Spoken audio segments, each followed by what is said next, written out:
So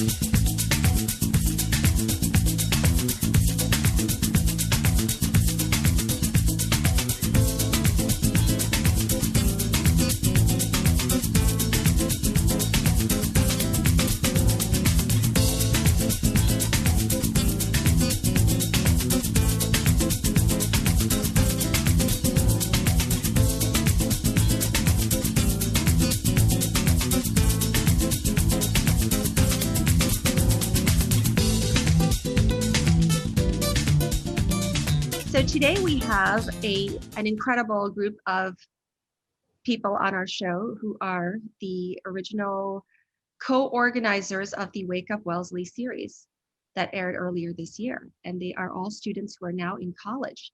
And we're going to have a nice conversation about what inspired them to create Wake Up Wellesley. All right, we're starting with Julia. Julia, tell us about a little bit about you and where you're at college. Hi, I'm Julia Jodl-Henry. I'm a second year at Columbia University. I go there with my twin sister, Anna Jodl-Henry. I'm biracial and I graduated from Wellesley High School as a Wellesley resident. Excellent. Then we have Yasmin. Oh, hi, I'm Yasmin Jaffier, and I currently go to American University, but I'm in Brooklyn, and I'm a Wellesley High School graduate as well, by way of ABC. Excellent. Alex? I'm Alex Stoddard. I'm a sophomore at Williams College in Massachusetts, and I graduated Wellesley in 2019. Awesome. And Liliana? I'm Liliana Sidorenko. I'm a second year at Northwestern University. I graduated Wellesley High in 2019, and I'm originally from New York City. And I co-founded the Wake Up Wellesley series with Kayla Reed. All idea credit goes to her. Excellent. And Kayla couldn't be with us today, but we have you extraordinary people, and you're going to tell us today about what inspired you to create the series. And this is a 4-part series, I should add, and it was on YouTube, and it was attended by a variety of people, including Wellesley College professors, as well as Wellesley Public Schools administrative staff. Is that right? Right. Correct. So Julia, tell us what inspired you to get on board with this project. Well, for me, me and my sister, we were treated differently just based on the fact that I am more white passing than she is. And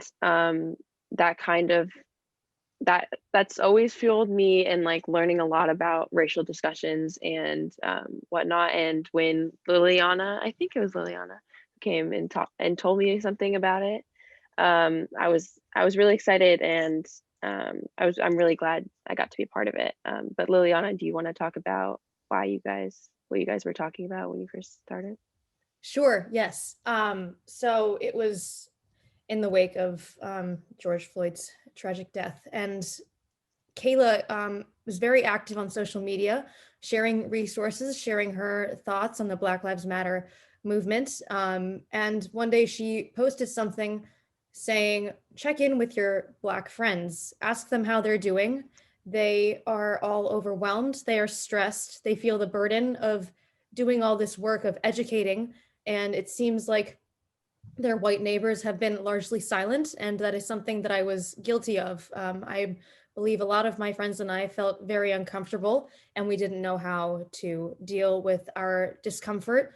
I started by reaching out to Kayla and asking her how she was doing, and she shared a lot of powerful anecdotes about her experience in Wellesley High with me, and she suggested, or she addressed the need in the Wellesley community for a forum or a designated space to talk about this, because it's something that she definitely noticed. She lived, and as somebody coming from New York into the Wellesley public school system, I noticed immediately that there was a largely white population, racial tensions in the school community, and very little conversation about it. So that's where the idea for the series arose. And I told Kayla, tell me your vision and I'll do whatever we need to do to publicize, put it together, get other people on board. And thus Wake Up Wellesley was born. Nice. How about you, Alex? Tell us what got you on board. Yeah, so during my all my time in Wellesley, definitely saw a lot of racism, either directly towards me or towards other people. But obviously, that still affects me, even if it's not directly towards me. And I guess that kind of led in high school to the Young Ethnic Scholars group that Yasmin, Julia, and I were all part of. Um, and that group was all about pushing for change based on or around race in the Wellesley school system. And so when Liliana and Kayla kind of brought the idea of the Wake Up Wellesley series to me, I was super excited to be a part of it. Just kind of share my Awesome. experiences. That's right. So you were all part of YES, just the Young Ethnic Scholars group as well. Yeah. So Yasmin, tell us about your inspiration for joining this Mine team. was very similar to Alex. I had experienced racism and I've seen racism. I was also part of multiple groups within the high school that challenged racism. And when the idea was brought to me, I definitely wanted to partake in it, especially with what was going on. And I felt like I needed to say my piece about what was happening in Wellesley. As well, because like George Floyd is not an isolated incident. What got him there wasn't like, oh, like George Floyd was just a man. Like it was like he was a Black man, and racism is what like caused his death pretty much. And so we had to speak on that because racism is definitely in Wellesley, and someone had to say something about it. And I felt like it was our time to say something about it and to have our voices amplified instead of it being like behind the scenes where we talk about it. Like we talked about it a lot actually, but when we talk about it, it's like only with certain actors instead of talking about it with the whole town having that kind of audience. So I wanted to partake in it because of that idea. Right. Yeah, Oh, sorry, I was Julia, just go gonna ahead. say that like the Black at Wellesley platform was created just for that reason. And like I just thought this was a continuation of it. Like, sorry, the Black at Wellesley, should I explain what that is? Sure. Yeah, tell us about that. It's just so it's this Instagram account where people would send in their experiences in the Wellesley public school system, racist experiences. And it was the like most striking thing was that there was things from like 20, 30 years ago that were very similar to the things that people were experiencing today. And that it was really because like people know what racism is in Wellesley, and yet they like completely ignore it when it's right in front of them. And so it was just like I was like when I like was around my friends, it was like we all knew what was happening. And then when I was around like white friends, they like really had no idea like what like really how much there was systemic racism present in Wellesley High School. So yeah.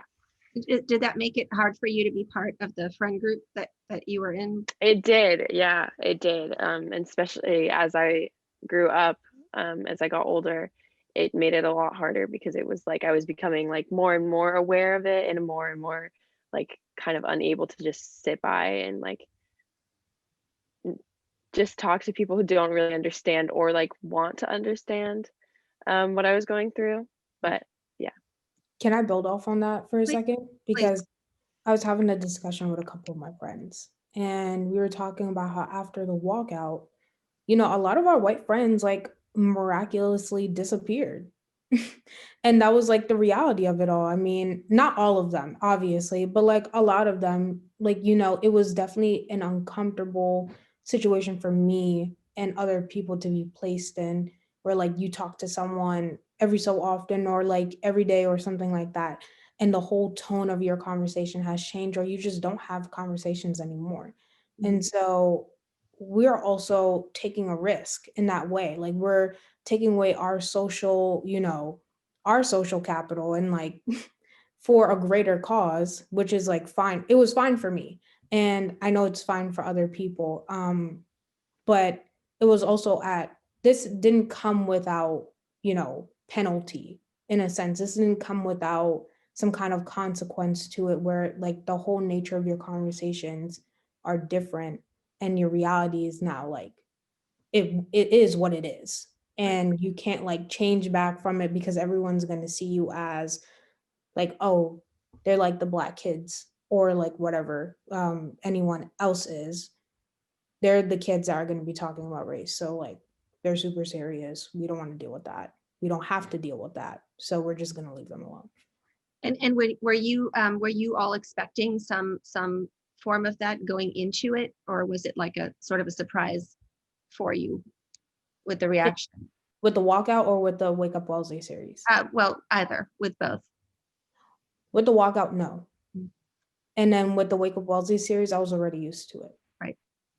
And just to explain, the walkout was the Young Ethnic Scholars organized a school day walkout, and tell us a little bit about that.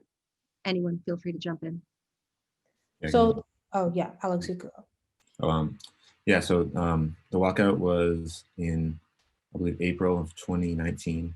And it came after the school had just kind of announced that the Metco room would be kind of a lot more limited, which was an area where a lot of people of color ate lunch and kind of socialized.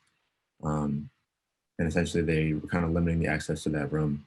And along with all the other incidents and racist actions that we'd seen in Wellesley, that was kind of just the build up to it. And that led us to feel like we needed to make a big statement and kind of bring to light everything that we go through on a daily basis.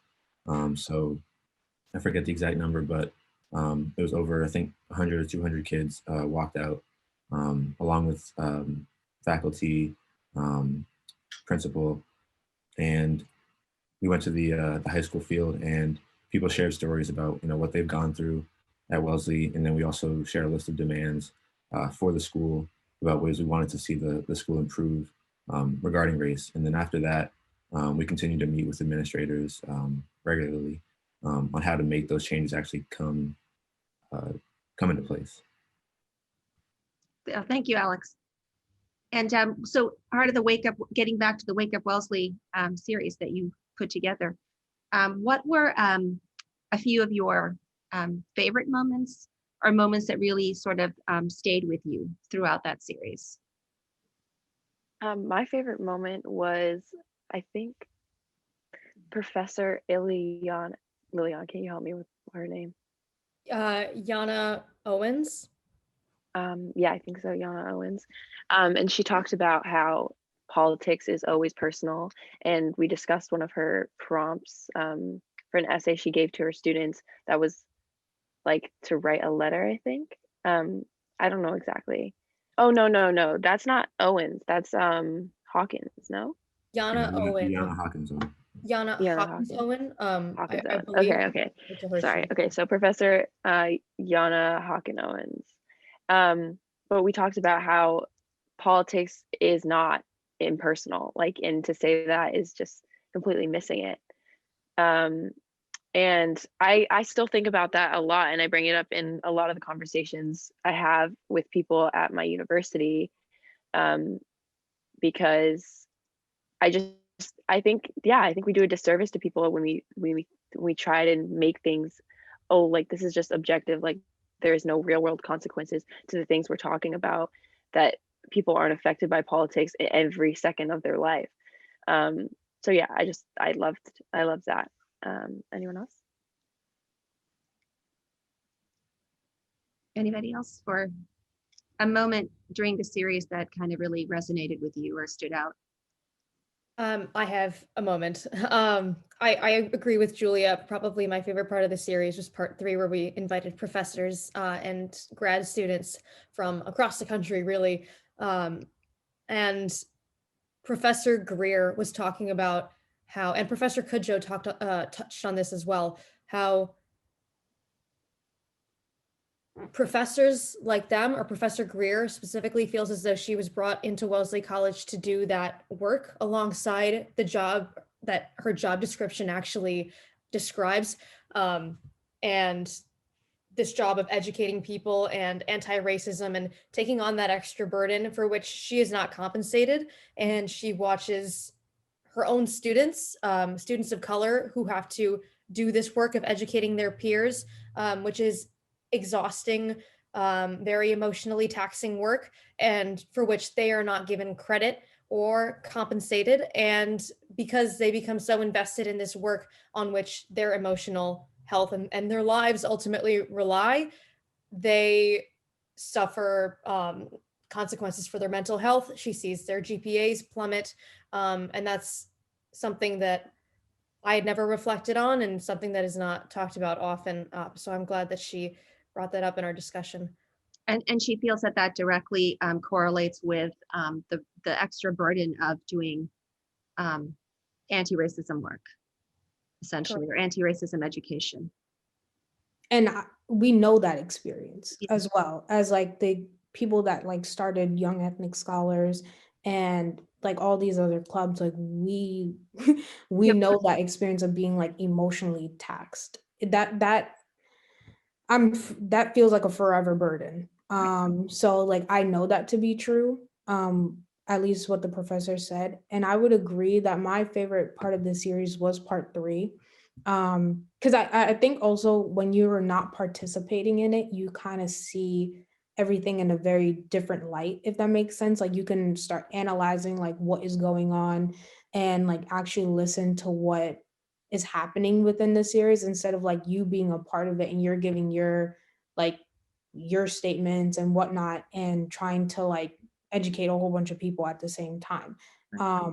But it was nice for a change for someone to be talking to me or like to everyone else, and I didn't have to like actively participate in that. Because all of us barely have taken that role. So that was interesting to see. But I think the most significant part of the series was when the professor, I forgot his name, Professor Cujo. Yep. I when he said that if he fell on the streets of Wellesley and he felt like no one would help him up or even check on him to see if he's okay, that was when I was kind of like, wow, like it's deeper than what he perfectly summed up what I was feeling deep down into something that seems so simple as like just falling down on the ground. But like seriously, like it was like, wow, like this man really doesn't even feel comfortable in Wellesley. He teaches here. This is like, he's a part of this town. Like he's educating students within this town and he doesn't even feel like someone would help him up because he's a Black man. Right. At the end of the day. And that really like, I was kind of like, wow, this is not a joke. This is like, and not that I thought it was a joke, but anyone who thought it was a joke or thought this was like very surface level, when he made that statement, everyone should have been like, oh shit. Like off the bat. Right. And like really analyze what he meant and what he said, because like it's more serious than people think it is.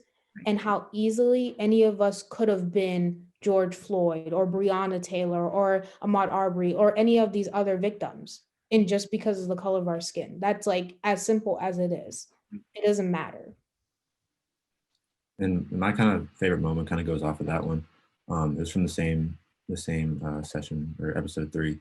And it was, I think, Professor Greer who said it, and she basically said that with her kids growing up, she made sure to move out of Wellesley before they were old enough to go to school. And I thought that was so powerful for people to hear, because it, like, you know, people think of Wellesley as, you know, a great town with a great school system. So why wouldn't you want to raise your kids here? And hearing that, as someone who's lived in Wellesley my whole life and went through Wellesley's public schools, it just hit home for me. Because it's just the two realities of Wellesley, whether you're white or whether you're Black, and the differences that you see being a Black person in Wellesley and what you have to go through just to get the same education and take advantage of the benefits of living in the town. Right. And so what through the 4-part series was really shocking, or, you know, put into a perspective for you as students, having the experience and background that you had, that you still found to be really kind of surprising or shocking to hear, other than what you've said, because that's already shocking to me. anything stand out? I'm surprised so many people came, Mhm. to be honest. Right. That shocked me on how many people participated. Because for a long time we were trying to get people, like even like 20 people, 30 people to like participate within a town. And then we had like, was there like one part where it was like 600 people about? There you had quite a few for one of the episodes. Yeah, that shocked me. Right. Did you have a lot of feedback from the attendees? Oh, there was like over 1,000 views. Sorry. Yeah, All right, that well, is a lot of people. that's a lot of people. Mm. A lot of We had a lot of positive feedback. I got a bunch of teachers telling me that they were proud of what we did. Yeah, a very active chat session as well. And a bunch of people would reach out to me and my family and be like, they were like they learned from what we'd done, and they were just really appreciative of us doing the work. Yeah, and I mean, I guess one thing that surprised me was like the administrative meeting as a whole was surprising. I don't know exactly why, because it was, it was interesting. I just didn't know. I hadn't ever been in a room with so many school administrators. I don't think I'd talked to not any of them, but I don't think I'd had that long of a conversation with any of them before. And so it was just surprising. I don't know exactly how to put it, but it was interesting to see. It felt like real politics. Like it felt like I was really in the political world, because they were answering things like on their topic, on their points that they'd already made up.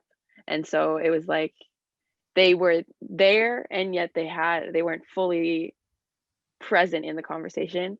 But I appreciated that they even took the time to come talk to us. But it was, yeah, it felt like real politics. So that was interesting.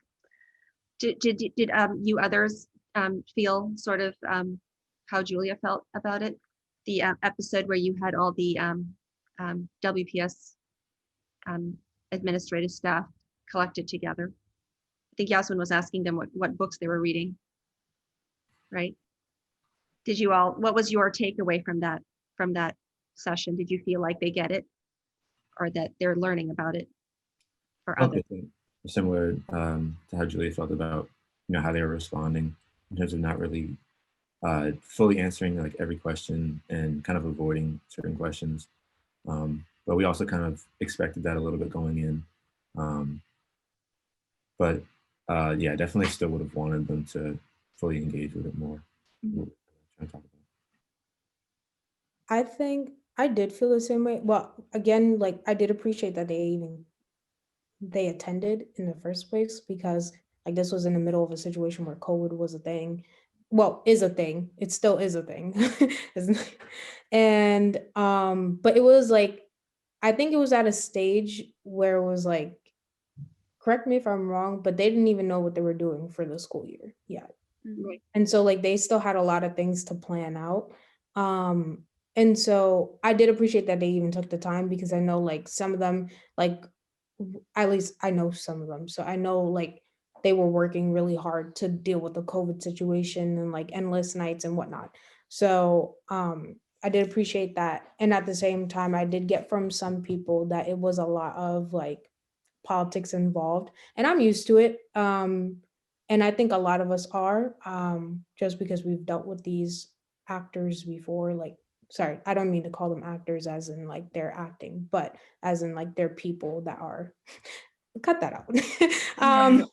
But uh, we didn't have to deal. We've dealt with like most of these administrators before, so it was a very comfortable experience for me to be in, because I've seen it happen before. The first couple of times, I mean, I was kind of like, oh my gosh, they're like not answering my question. I know want a question answered, but I mean, at the end of the day, in a sense, they are some of them are politicians. So I didn't. Yeah, what I liked about our like position was that we were able to bring up things from that we'd gotten from like teachers and stuff like that in a way that wasn't like too politically correct, or like, you know, because it's their job, like those are their like higher ups, like they can't just say whatever is on their minds, but we could at least like communicate some of those issues for them in a way like that teachers of color should get some kind of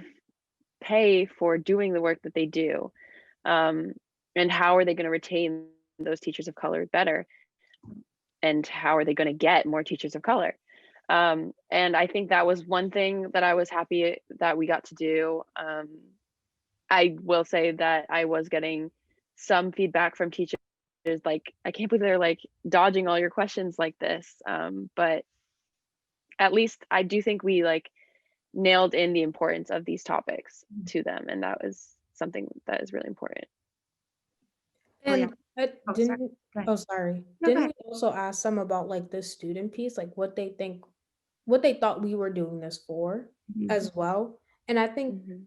it wasn't so much about their responses necessarily, but it was about the questions asked, like Julia was saying, because now it's not, it wasn't even also about them in particular either. It was about like, it was about questioning them in a certain way that maybe they would think about it afterwards, and also members of the town would think about it, because that's also an audience that we have to be very mindful of. And people in the town need to know, like, this is not like cool. Like, I mean, like, it's not like we weren't like the cool kids for doing this. You know what I mean? We weren't like the it thing. Like after this, I don't know, this year, with the whole Black Lives Matter movement and all these other movements, it wasn't cool to do any of this, like literally like a couple months before then. Right. And so, I mean, I guess I wanted to communicate, like, you know, even though people would say, "Oh my gosh, good job," da da da. It was an emotional burden as well, Mhm. and it was also a feeling of like being like in a certain group and you can't get out of it because everyone's scared that you're gonna do something to them. Like you're gonna question them about race constantly, or like you're not gonna be a normal kid. And I feel like for a long time, at least with me, I just wanted to be normal. Is that like, and I don't think I was asking for too much either. Like I just wanted to be like, you know, like I'm Yasmin. Cool. Like that's it. Like, and you know, like, and not have to deal with the extraness, but we had to, because who else was going to do it? And so I think I also wanted to communicate that to the audience, and that's why we question them about the students in particular, because then other members of the town, if they're thinking deeply about it, I mean, they could have just like completely missed that whole point. But the whole point of that, and also the professors talking about it, was that this is an emotional tax and we need to see something in return to keep on pushing forward. Because if we're not getting anything in return, as in like you're not doing the work that you need to be doing to make sure that we are like combating racism in the best way possible or whatever, or even in a way, then what is this all for? Like I'm just talking to air, and I don't like talking to air. I don't like wasting my time. Yeah, that's very well said. Thank you, Yasmin, for sharing. I think it's important to understand that it takes courage for all of you to step up and do what you did, and it comes at a personal cost. Right? Liliana, do you want to add to that? I just wanted to say, if you haven't seen part 4, you should go watch it, because Yasmin and Julia are incredibly talented speakers, and it was very impressive the way they navigated that discussion. They were able to recognize when questions were not being fully addressed, and they found ways to tactfully and inquisitively reframe questions. So they've done an extraordinary job, and Alex as well. And we also had Lexi working behind the scenes, Lexi Casais working behind the scenes. They all did a wonderful job. So if you haven't seen part 4 and part 3 and part 2 and part 1, And the whole story, it's See it all. both of you from beginning to end. Did it meet your expectations? Did you get something of what you wanted out of doing what you did? I think so. In some ways it didn't, but in some ways it did. We like, I think we definitely helped the conversation on race in Wellesley. And I think there was, yeah, I think that it was like not easy to ignore. And I love that in a lot of ways. So I think it met in some ways and didn't in some others. Can I just say something to be cut from the final version of Sure. this? Just wanted to ask about, have we seen any continued efforts by the administration, or more emails, or more I just addressing the demands or the events of this summer? Has there been any further work? I don't Uh, know. I know And that. Sorry, yes, go ahead. and please feel free to go ahead. And we can also discuss this after, like for a few minutes of the Right. interview if you'd like, but if you want to mention it, go ahead. I was just hoping that like just me asking that question like to be cut out, but I wanted that to be brought up in the conversation, at least to like have a discussion about that. This series was awesome, but it kind of felt like the momentum died off after episode 4. And I'll leave it there. Yeah. Did any of you hear back from other friends and connections in town about, did you all feel Well, like I heard from a teacher that that she felt she was being treated better and like felt more valued by the administration. So that was huge for me to hear that. I was like, okay, well, we did something, like but otherwise I didn't hear a lot. Yeah, I didn't hear a heard, lot. like, kind of briefly, that I don't know if there's work being done this. I mean, I'm assuming there is, because like they're so young ethnic scholars and all that stuff. But I heard from the kid side at least was that there was still little, like, there was a lot of politics still involved, and that there were efforts to, like, I guess, like, limit their participation. They still had to jump through like loopholes and whatnot, even though it should have been easier after the series to accommodate what the students were asking for. But I did see that, like, at least I think I attended a meeting after the series, like very briefly. And I think they were addressing the demands. So I don't know where that went off. I haven't been in much communication with people after, because I'm in New York, and like also I'm in college and I don't have time. But at least that's what I heard. And do any of you plan to continue work along these lines while you're at college? For me, definitely. I'm a part of a group at school right now called GCBC, which is essentially the Student Athletes of Color chapter of our student athlete group. It's kind of doing some of the similar work, more specifically towards student athletes of color. But yeah, I definitely plan to continue doing work along these lines. Excellent. I think one of you should run for president. Hire the others for your cabinet posts. I know, right? Alex. Don't know about all Yeah, that. man, we'll see. Anything else you guys would like to add? Oh, I was gonna say I'm on the at Columbia. I'm in the student athlete of color, our new athletic association, and I'm also in the Students of Color Advisory Board for Columbia College, and yeah, I think that was the only thing. But that's how I've been continuing my work at Columbia, and I'm realizing that I may want to be a political science major instead of computer science major. So that is exciting. But yeah. For me, I'm still debating like how I should say this. For me, it's my first semester just passed and I didn't do any like clubs.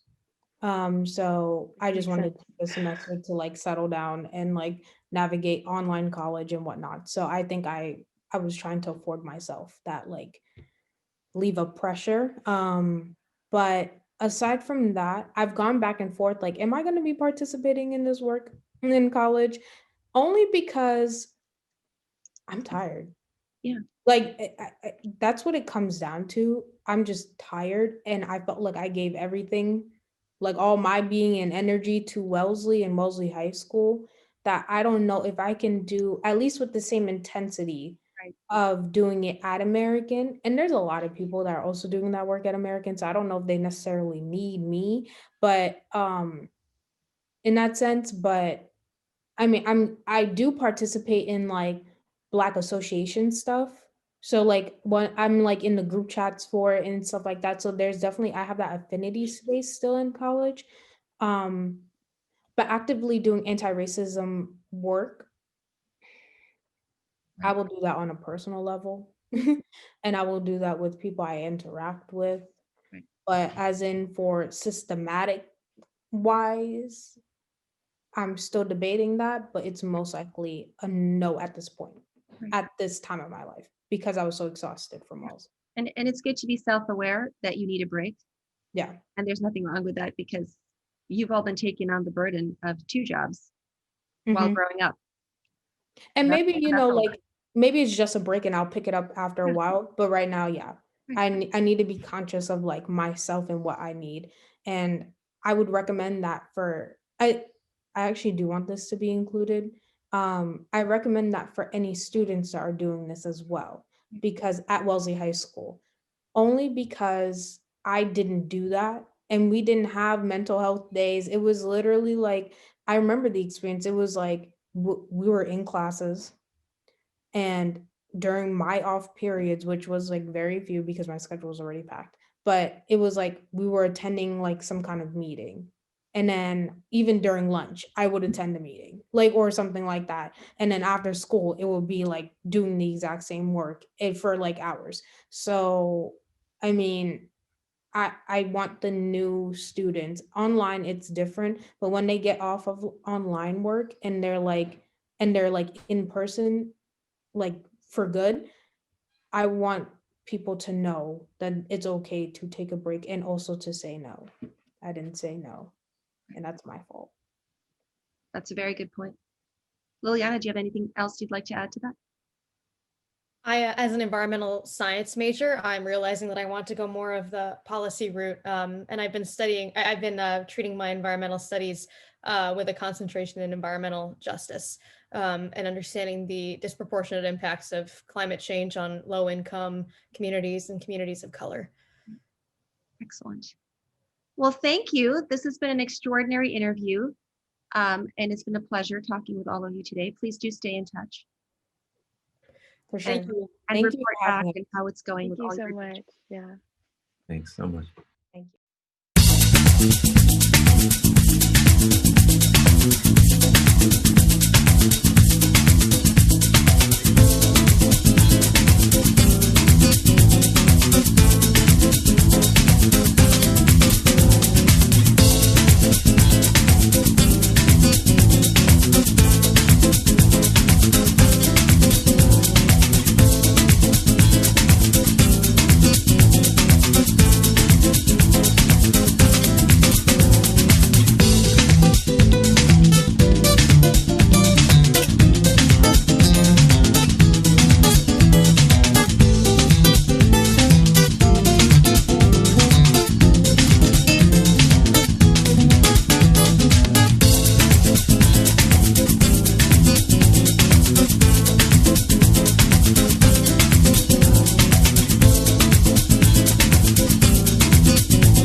I co-founded this series with Kayla Reed.